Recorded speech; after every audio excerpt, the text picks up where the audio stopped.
Module 2, la consommation, quel choix pour les ménages. Thème, quelles sont les principales tendances des ménages. Mission 2, commenter l'évolution de la consommation des ménages. Activité 1, quelles sont les caractéristiques de la consommation des ménages. Vous venez de comprendre les différents revenus perçus par vos clients. À présent, vous vous intéressez à la manière dont ils les consomment. Document 1, la consommation finale et la consommation collective. Les dépenses de consommation finale des ménages comprennent les dépenses effectivement réalisées par les ménages résidents pour acquérir des biens et des services destinés à la satisfaction de leurs besoins. Les produits correspondants ne sont pas stockés, mais considérés comme consommés au moment de leur achat, même s'ils sont durables. Voitures, électroménagers, meubles, etc. Les dépenses de consommation finale des ménages incluent la part des dépenses de santé, d'éducation et de logement restant à leur charge après remboursement éventuel. Elle inclut également les loyers imputés, qui sont les services de logement produits par les propriétaires qui occupent leur propre logement et qu'ils se versent fictivement à eux-mêmes. Les dépenses collectives de consommation des administrations publiques correspondent aux fonctions souveraines, ou encore fonctions régaliennes, ou encore fonctions d'administration générale. Des administrations, la justice, la défense, la police. En effet, on ne peut pas attribuer le bénéfice de ces services publics à un ou à des ménages en particulier, contrairement aux services publics de santé par exemple. Ces services profitent à la collectivité dans son ensemble. Les dépenses collectives de consommation constituent l'un des deux volets de la dépense de consommation finale des administrations publiques. Question 1. Indiquez pour chaque situation ci-dessous s'il s'agit d'une dépense de consommation finale ou collective. Première situation. Flora Esteban paye une fois par semaine un forfait de péage autoroutier pour se rendre à des rendez-vous d'affaires. Est-ce une consommation finale ou une consommation collective? La fille d'Antunes pratique dans une association sportive du basketball une fois par semaine. Madame Antunes fait intervenir un plombier à la maison. Lydia Esteban va chez le coiffeur pour se refaire une couleur. Monsieur Antunes va à l'hôpital pour une opération chirurgicale. Les fils Antunes doivent payer leurs frais de scolarité à l'université pour l'an prochain. Donc relisez bien chaque situation de consommation, appuyez-vous sur le document que nous venons de lire et essayez de les classifier entre consommation finale et consommation collective. C'est à vous, je vous laisse quelques minutes.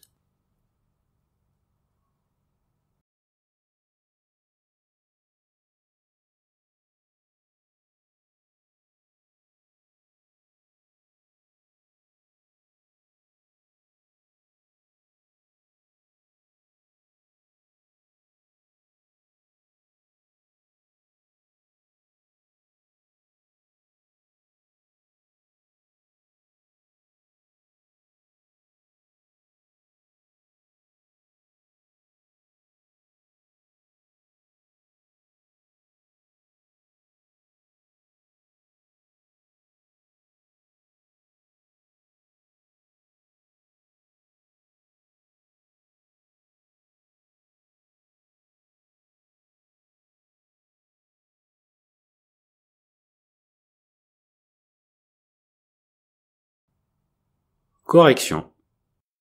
Eh bien, Flora Esteban qui paye une fois par semaine le péage, c'est de la consommation collective. L'autoroute, c'est une concession de service public. La fille Antunes qui pratique le basketball une fois par semaine, c'est de la consommation finale. Ça sert uniquement pour la famille Antunes.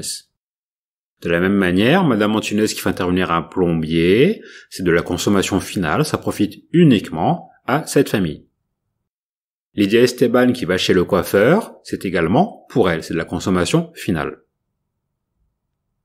En revanche, Monsieur Antunes qui va à l'hôpital pour une opération chirurgicale, l'hôpital est un service public, c'est donc de la consommation collective. Tout comme les fils Antunes qui doivent payer leurs frais de scolarité, c'est de l'éducation, l'université c'est pris en charge également par l'éducation nationale, c'est donc également une consommation collective.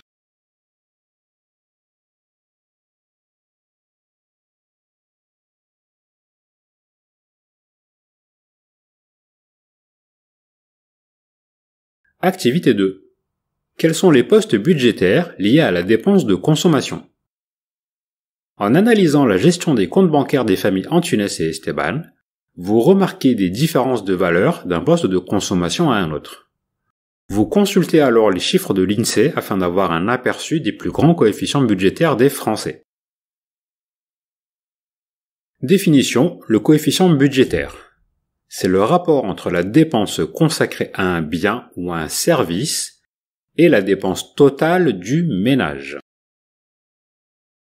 Alors nous avons donc le document numéro 2, les postes budgétaires et les coefficients budgétaires. Donc la consommation effective des ménages par fonction en 2017, c'est un document de l'INSEE. Vous avez la colonne de gauche le type de dépenses, donc les différentes dépenses des consommations des ménages. La colonne du milieu, leur valeur en milliards d'euros. Et la dernière colonne, c'est le poids dans la consommation effective totale en pourcentage. Lisez bien ce document et vous pourrez répondre à la question 2. Surlignez dans le tableau du document 2 les 3 postes de dépenses ayant le coefficient budgétaire le plus important. C'est à vous, je vous laisse quelques minutes.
Correction. Eh bien, en regardant bien le tableau, alors on avait 2 manières de le regarder, que ce soit en valeur ou en pourcentage, de toute façon on retrouve la même chose. On remarque que les 3 postes suivants induisent les plus grandes consommations dans les ménages. Donc nous avons l'alimentation et les boissons non alcoolisées, qui pèsent 159, presque 160 milliards d'euros, qui représentent 10% de la consommation totale des ménages. Ensuite, nous avons le logement, chauffage, éclairage, donc pour 316,6 milliards d'euros et qui pèse presque 20% dans la consommation effective totale d'un ménage. Et enfin, le poste transport, pour 164 milliards d'euros et qui, pour un ménage, pèse également 10,3%. Donc il suffisait de lire attentivement le tableau, et ensuite vous voyez que les autres dépenses ont des parts plus négligeables, mais qui peuvent varier d'un ménage à l'autre. Mais ce tableau est un récapitulatif de l'ensemble des dépenses pour l'ensemble des ménages de la population française. Question 3. Expliquez les raisons de la présence de ces 3 types de dépenses aux 3 premières places. Les logements, le transport et l'alimentation. Allez-y, je vous laisse quelques minutes.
Correction. Eh bien, l'augmentation du coefficient budgétaire pour le poste logement, c'est dû à la croissance du nombre de ménages propriétaires. Aujourd'hui, les gens se tournent vers de l'acquisition immobilière et souhaitent devenir propriétaires et non plus locataires. Pour le poste transport, l'essor de l'automobile est le principal facteur de la hausse de la part des transports, particulièrement si vous habitez loin de votre lieu de travail ou de certains services publics, comme les écoles notamment, et si vos parents doivent vous ramener en voiture. Et enfin, l'alimentation. La très nette hausse des niveaux de vie a permis de desserrer la contrainte des dépenses de première nécessité. Donc quand vous allez dans un supermarché ou un hypermarché, vous avez tendance à consommer beaucoup plus.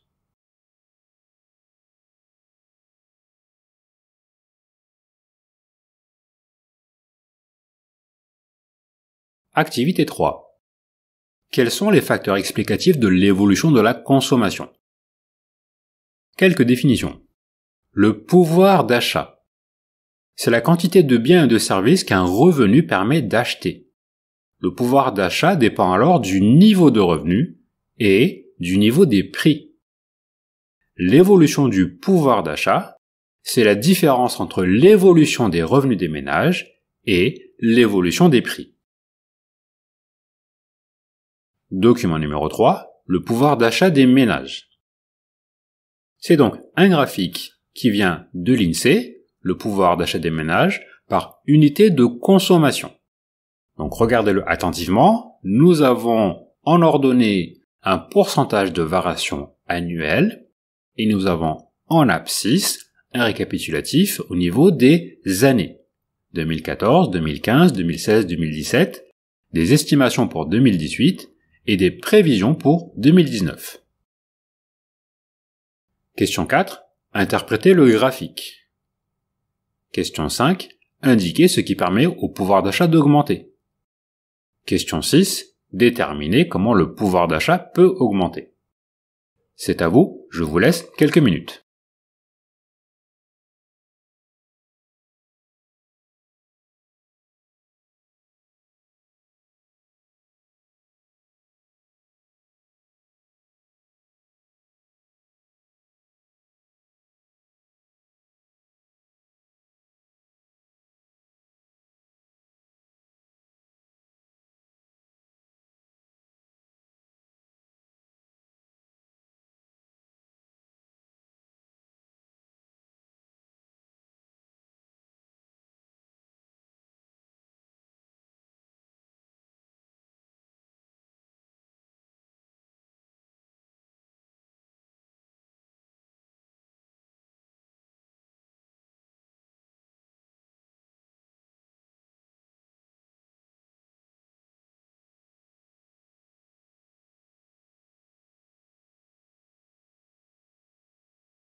Correction.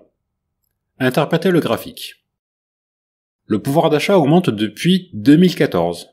Il connaît une hausse de 1,3% en rapport avec la prévision de 2019.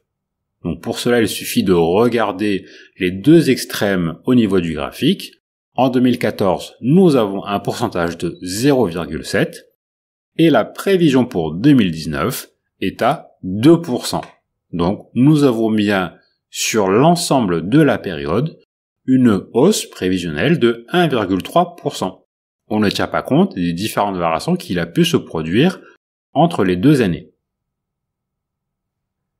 Qu'est-ce qui permet au pouvoir d'achat d'augmenter ? Le pouvoir d'achat des Français augmente quand le revenu disponible, c'est-à-dire leur salaire plus les prestations moins les impôts qu'ils payent, le revenu disponible augmente plus que les prix. Et comment le pouvoir d'achat peut augmenter ? Il peut augmenter par rapport au coup de pouce des salaires, ou à l'évolution des prix, qui peuvent diminuer, et aux mesures gouvernementales, ainsi qu'à l'accès au crédit. Et donc ce qu'il faut retenir, c'est que de manière générale, le revenu disponible va donc pouvoir augmenter. Document 4. L'indice de confiance des ménages. Le moral revient lentement. Le moral des Français a repris 5 points en janvier et retrouve son niveau de novembre dernier à 91 points. Le mouvement des Gilets jaunes avait fait lourdement chuter la confiance des Français en décembre. Tous les indicateurs remontent. Les Français semblent notamment plus optimistes sur leur situation financière et leur niveau de vie futur et apparaissent moins inquiets sur l'inflation. Seule la crainte du chômage augmente encore un peu. La part des ménages qui estiment opportun de faire des achats importants progresse de 10 points après en avoir cédé 15 en décembre, mais reste sous sa moyenne de long terme. C'est d'ailleurs un point commun à la quasi-totalité des soldes d'opinion. Malgré leur remontée, ils campent sous leur moyenne de longue période. C'est le signe que la situation n'est pas totalement normalisée. Après un mois de décembre catastrophique et une chute de la consommation des ménages en biens manufacturés de 1,2%, l'effet rattrapage aura été partiel en janvier. Donc ce document a été établi en février 2019. Nous avons donc une courbe qui est la confiance des ménages, proposée par l'INSEE, qui date également de janvier 2019, donc elle traduit ce que nous venons de lire dans le document. En ordonnée, c'est donc une valeur avec un indice synthétique de confiance des ménages, et le repère, la moyenne, c'est donc 100. En abscisse, nous avons donc l'évolution depuis 2016 jusqu'à fin 2018, début 2019. Donc en rouge, vous avez l'évolution de la courbe de la confiance des ménages, et le repère, qui est la moyenne de long terme, c'est donc le trait violet, qui a pour valeur 100. Question 7. Précisez pourquoi la confiance des ménages influence l'évolution de la consommation. Question 8. Déterminez le niveau de confiance des ménages de 2016 à 2018. Question 9. Expliquez la reprise de points entre 2018 et 2019. C'est à vous, je vous laisse quelques minutes.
Alors pour la question 7, il faut revoir le document 4. Pourquoi la confiance des ménages influence l'évolution de la consommation? Le consommateur fait des anticipations optimistes. Vous voyez, là je l'ai souligné ici dans le document, les Français semblent notamment plus optimistes. C'est-à-dire qu'ils jugent que l'évolution de certaines variables objectives, comme le revenu disponible ou le chômage, est favorable au maintien ou à la progression de son niveau de vie.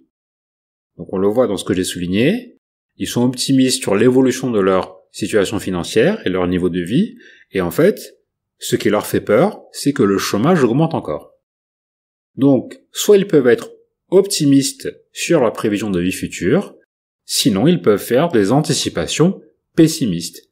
Et c'est ce qui incitera la courbe à donc aller vers une baisse. Question 8. Déterminer le niveau de confiance des ménages de 2016 à 2018. Eh bien, pour cela, on va regarder la courbe de confiance des ménages en début 2016 et en fin 2018. Et depuis 2016, l'indice de confiance des ménages a perdu 5 points.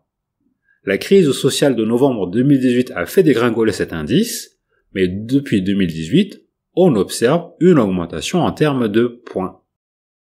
Donc sur ce graphique, de la même manière, peu importe ce qui s'est passé entre les deux dates que l'on observe, vous avez vu, ça a pu descendre, ça a bien augmenté, et puis c'est bien redescendu. Mais qu'est-ce que l'on veut retenir? C'est que depuis 2016 jusqu'à fin 2018, eh bien, au final, l'indice de confiance a chuté de 5 points. Question numéro 9. Comment expliquer la reprise de points entre 2018 et 2019?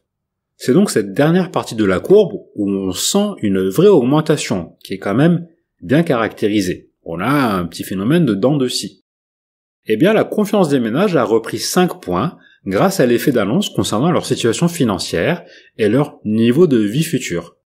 Les mesures gouvernementales avec des primes de fin d'année, ou encore l'augmentation du SMIC et des minima sociaux.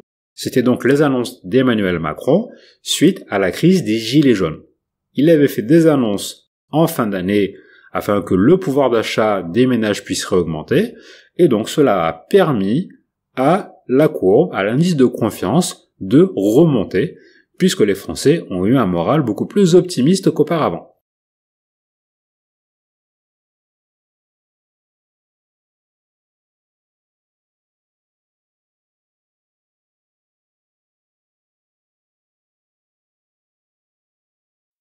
Activité 4. Quelle tendance pour la consommation des ménages? Après avoir repéré les 3 postes budgétaires les plus importants des ménages, vous vous intéressez à l'évolution et aux tendances de la consommation des ménages. Document 5. L'évolution de la consommation des ménages. Nous avons donc un document de l'INSEE, toujours, qui nous indique en ordonnée le pourcentage des variations annuelles en volume et en abscisse les années de 2014 à 2018 et des prévisions pour 2019. Document 6. L'évolution du revenu disponible brut des ménages. Nous avons un tableau qui nous indique le revenu disponible brut en milliards d'euros en première ligne et l'évolution du revenu disponible en pourcentage pour les années de 2014 à 2017. Question 10.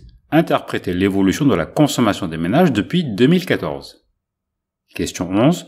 Comparer l'évolution de la consommation avec celle du revenu disponible brut des ménages. Établissez un constat entre 2014 et 2017. C'est à vous, je vous laisse quelques minutes.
Correction.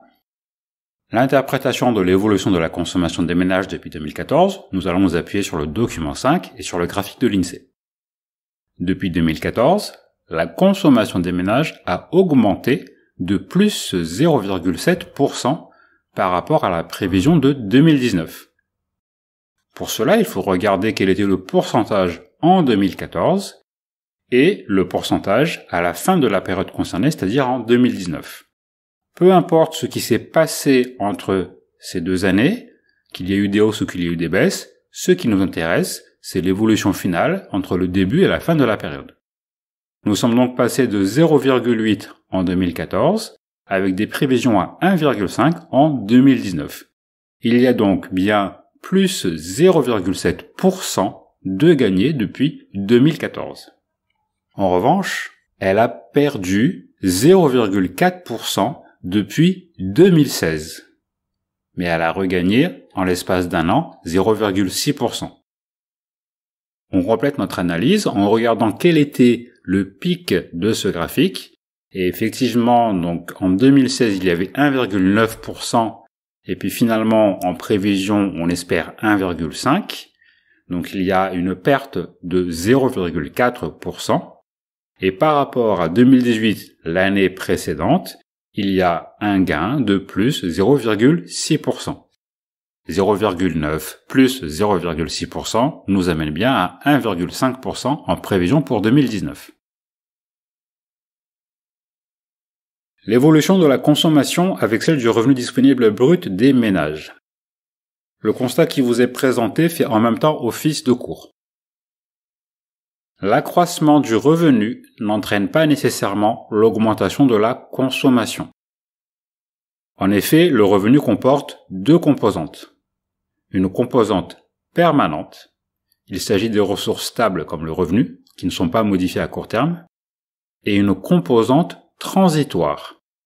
Il s'agit d'un phénomène conjoncturel qui modifie par exemple le revenu. Friedman, un grand économiste, montre que la composante transitoire n'a pas d'effet sur la consommation, puisque les ménages n'ont pas intégré l'accroissement de leurs ressources à leur revenu habituel permanent. Ce n'est donc qu'une fois que celui-ci est intégré que la consommation augmente. Ainsi, l'augmentation des revenus n'entraîne pas automatiquement l'augmentation de la consommation. De cette façon, Friedman considère que la propension à consommer est stable et régulière, quelles que soient les variations de revenus.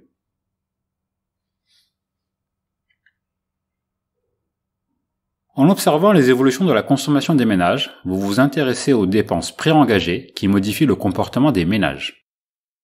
Document 7. Les dépenses préengagées.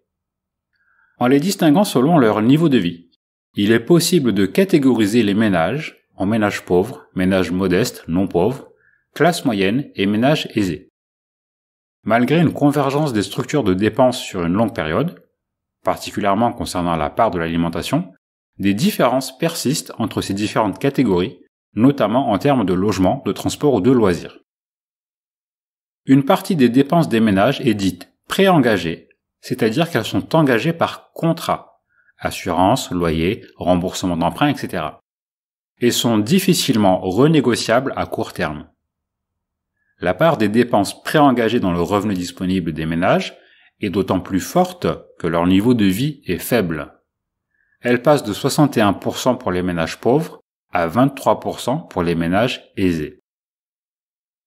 En déduisant les dépenses préengagées du revenu disponible, on peut construire un niveau de vie arbitrable avec lequel les ménages composent pour régler leurs autres dépenses, alimentaires, habillement, etc.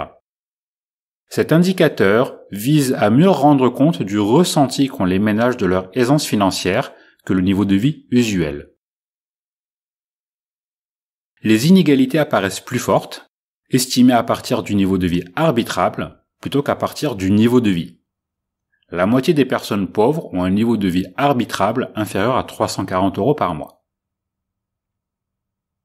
Question 12. Définissez le terme dépenses préengagées. 13. Citez des exemples. 14. Déterminez la place qu'occupent les dépenses préengagées dans les revenus disponibles des ménages. C'est à vous, je vous laisse quelques minutes.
Correction. Le terme de dépenses préengagées. Ce sont les dépenses des ménages réalisées dans le cadre d'un contrat difficilement renégociable à court terme. C'était bien expliqué dans le document. Les exemples, les dépenses liées au logement, celles relatives au gaz et à l'électricité, aux services de communication, aux frais de cantine, aux services de télévision, redevances, abonnements, aux assurances et aux services financiers. Quelle est la place qu'occupent les dépenses préengagées dans les revenus disponibles? Les trois grands postes budgétaires font intégralement partie des dépenses préengagées, ce que nous avions vu précédemment.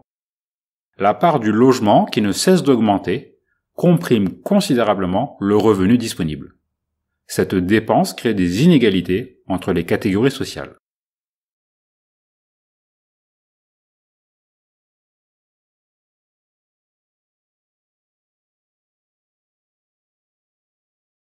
Terminons par une synthèse de cette mission.